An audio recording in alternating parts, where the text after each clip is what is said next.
Okay, magandang araw po sa inyo mga boss. Pada-pada something na sa project part 1.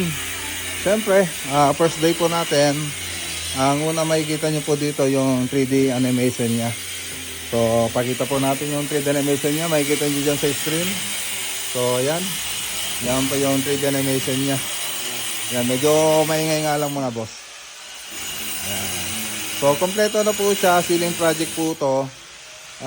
Siyempre ginawa na po rin natin ng interior design. So may TV console na po siya, modular kitchen cabinet, naka-arrange na po yung interior niya. So may bar counter na rin mga boss. So ayan po yung itsura niya, makikita dyan sa screen. Okay, so binabarin po natin yung yung bintana doon.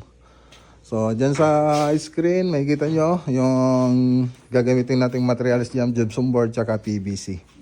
PVC ceiling panel. Tapos combination ng dito sa may salas, tubular, ano ba yan? Aluminum profile. Tsaka doon sa kabila ay cove light. Alright. So, abangan nyo na lang po mga boss. God bless.